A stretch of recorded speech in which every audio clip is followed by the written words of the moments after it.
Assalamualaikum warahmatullahi wabarakatuh dan salam sejahtera murid-murid. Apa khabar?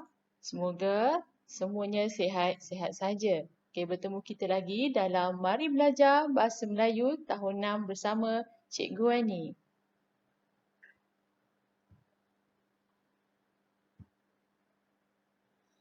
Okey, baiklah murid-murid.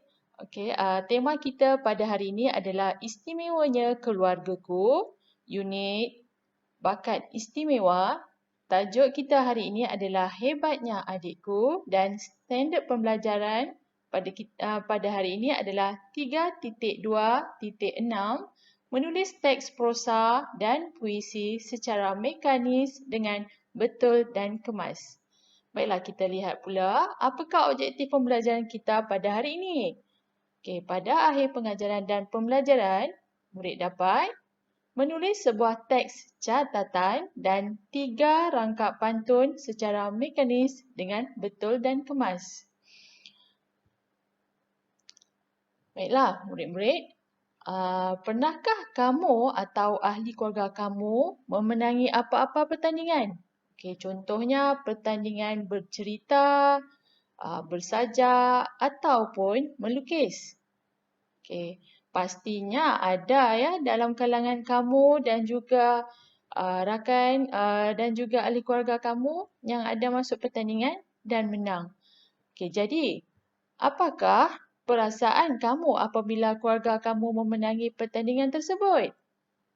Ya, pasti ada apabila kaum keluarga kita yang memenangi pertandingan, kita akan rasa apa? Gembira, ya. Gembira kerana apa? Kerana kita dalam keluarga kita ada yang mempunyai bakat tersendiri. Okey, bukannya mudah ya. Seterusnya apa yang patutnya kita ada rasa? Rasa bangga. Bangga bukannya kita rasa riak, tapi bangga kerana keluarga kita berjaya mencapai kejayaan. Seterusnya, sepatutnya kita ada rasa keazaman ataupun bermotivasi untuk mengikut contoh mereka. Okey, baiklah murid-murid. Sekarang kita lihat buku teks Bahasa Melayu halaman 4 yang bertajuk Hebatnya Adikku.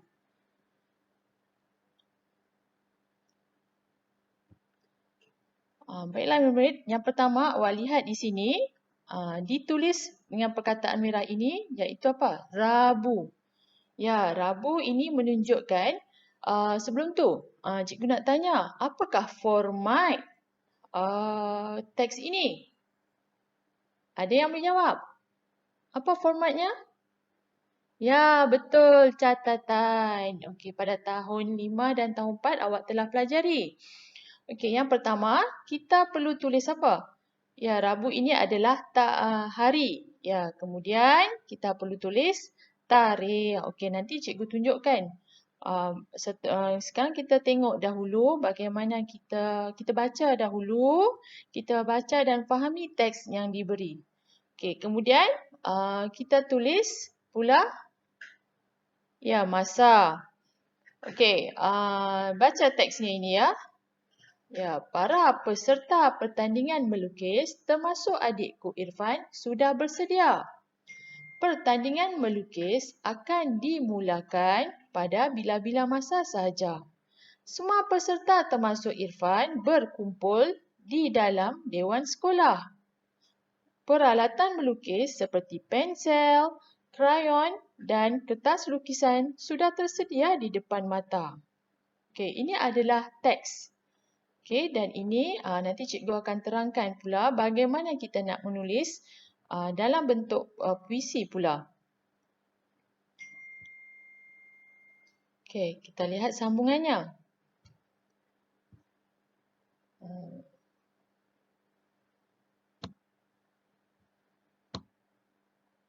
Okey, baiklah. Seterusnya ya, pada pukul 8.15.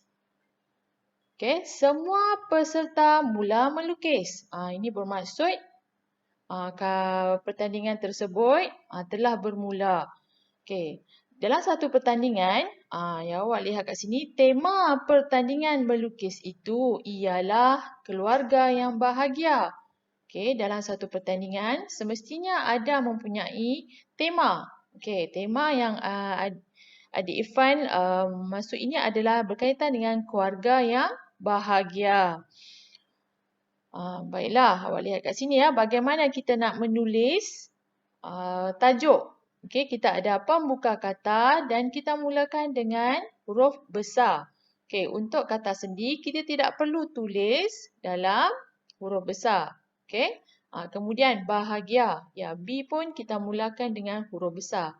Kemudian kita tulis pula penutup kata dan nokta. Baiklah, okey, seterusnya Irfan melukis gambar keluarga kami yang sedang berkelah. Okey, ini pula adalah contoh untuk puisi. Okey, apa puisi, bentuk apa puisi ni? Puisi ada banyak jenis. Yang ini adalah bentuk pantun ya. Baiklah, seterusnya kita lihat sambungannya. Sambungan buku teks ini ya. Pada pukul 10.30 pagi. Okey, awak lihat kat sini cara nak menulisnya ya.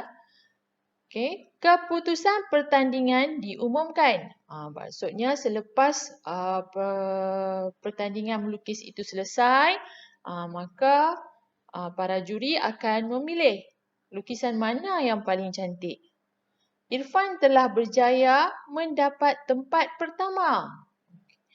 Lukisannya yang cantik dan kreatif telah menarik perhatian para juri. Bermaksud nak melukis ni bukan hanya sekadar lukis tanpa ada kreatifan. Okey, mesti yang pertama mestilah cantik, mengikut tema dan kreatif. Kami sekeluarga berasa amat bangga hingga menitiskan air mata kegembiraan. Seperti yang tadi cikgu telah terangkan. Jadi apakah perasaan kita sebagai ahli keluarga apabila dalam keluarga kita ada yang menang pertandingan. Jadi tentulah kita akan berasa bangga dan juga gembira sehingga menitiskan air mata. Okey.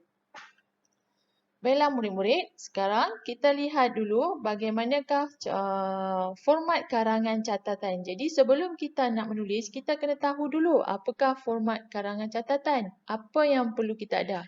Okey, baiklah awak lihat gambar di sini, slide ini. Biasanya dalam buku tulis awak ada garis tepi di sebelah kiri kamu ya. Okey, jadi awak perlu tulis di tepinya. Okey, di tepinya tulis ya. Okey, tulis yang pertama adalah Rabu ni apa? Rabu ni adalah hari ya, tulis hari. Okey, seterusnya selepas hari itu kita kena letak tanda koma. Okey, tanda koma, kemudian kita tulis pula tarikh. Ya, ini contohnya dan kamu kena ingat kalau catatan ini semestinya perkara yang telah berlaku. Jadi kalau esok, apa yang berlaku esok kita tak boleh catat hari ni. Jadi catatan ni macam diary kita. Okey, 27 Januari 2021 ini adalah tarikh. Okey, kemudian di bawahnya kita perlu tulis 8 pagi. Cara penulisannya 8 titik sifar-sifar pagi. 8 pagi ni apa? Ya, masa. Okey, seterusnya selang sebaris kita terus tulis apakah idea apakah yang telah berlaku pada pukul 8 pagi itu. Okey, kamu mesti salin sebab hari ini kamu mempelajari kemahiran bagaimana kamu untuk menulis catatan. Jadi kamu kena salin dengan betul. Okey, kamu salin dengan betul. Okey, ini contoh. Cikgu beri contoh untuk perenggan yang pertama sahaja. Okey, awak lihat bila kamu menyalin, kamu perlu salin dengan ejaan dan betul. Kamu lihat pada buku teks, kamu baca dan semak ejaannya. Okey, kamu selalu melakukan kesilapan, terutamanya saya lihat daripada contoh sebelum ni ada yang salah eja pensel. Ada yang eja pensil. Okey, yang sebenar adalah P-E-N-S-E-L, pensel. Okey, kemudian ejaan apa? Crayon pun ada yang salah. Dia tulis dalam bahasa Inggeris C-R-A-Y-O-N. Itu salah ya. Okey, dan kamu semak betul-betul. Okey, tanda baca semua ya. Pastikan kamu menulis dalam ayat yang gramatis. Okey, seterusnya kamu lihat dulu bagaimana pula untuk menulis perenggan seterusnya. Okey, perlu tulis ya. Kat sini saya tertutup pula. Okey, selang sebaris, kemudian tulis juga masa yang seterusnya. Kalau awak lihat dalam buku teks tu, masa seterusnya adalah 8.15 pagi. Jadi kamu salin semula perkataan ataupun salin semula ayat yang dinyatakan apakah peristiwa yang berlaku pada 8.15 pagi tersebut. Kamu tulis salin, semua peserta mula melukis. Okey. Salin dengan elok. Kemas. Pastikan tulisan kamu kemas. Kenapa perlu kemas? Supaya kamu sendiri dapat baca semula dan cikgu pun dapat menyimak dengan mudah. Okey. Salin sehingga pukul 10.30 pagi dan apakah teksnya. Okey, jadi mesti tulis mengikut turutan itu ke bawah ya. Okey, jadi bagaimana pula cara kita nak menulis puisi? Puisi yang ditunjukkan dalam teks ni adalah jenis apa? Ya? Ya, jenis pantun. Okey, siapa suka baca pantun? Okey. Pantun ini contoh yang pertama. Ya. Ini adalah pantun 4 kerat ya. Bagaimana sebenarnya kita nak bacanya? Okey. Okey. Riuh rendah suasana di kota. Kota Melaka indah tergambar. Bersedia sudah para peserta. Semangat mereka berkobar-kobar. Okey, jadi bagaimana nak menulis? Awak lihat ya pada dua baris di atas ini adalah pembayang. Okey, awak telah belajar. Okey, jadi di hujung ayat ini perlu diletakkan tanda koma. Okey, disambung terus yang ayat yang kedua. Di hujungnya juga letakkan tanda koma. Okey. Baris yang ketiga ini, kita lihat. Bersedia sudah para peserta. Ya, kita letakkan juga tanda koma. Dan ayat yang keempat, semangat mereka berkobar-kobar. Okey, jadi ini adalah maksud. Dua baris yang ayat ketiga dan keempat ini adalah maksud. Jadi yang di akhir pada ayat keempat ini perlu diletakkan tanda noktah. Ya, bagus kamu. Okey, kita lihat contoh yang kedua. Okey, biasanya di bahagian pembayang ini akan ditulis berkaitan dengan alam sekitar. Contohnya di sini, awak lihat kat sini. Ya, paku pakis. Paku pakis ni apa? Flora ya. Paku pakis pucuknya lentik. Pokok pegagak ditimpa dahan. Irfan melukis, sungguhlah cantik.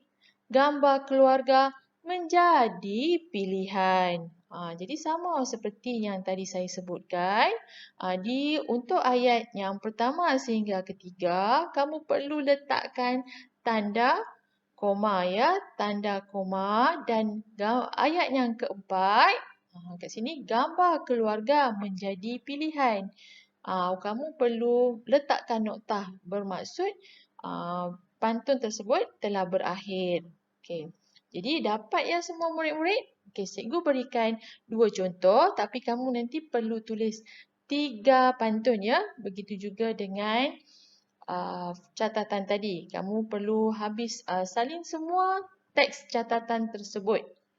Okey, jadi dapat ya murid-murid semua? Baiklah, kita bertemu lagi di lain sesi pembelajaran. Semoga apa yang kita pelajari hari ini dapat memberi manfaat dan ilmu yang baik untuk kamu sekalian. Sekian, terima kasih. Assalamualaikum.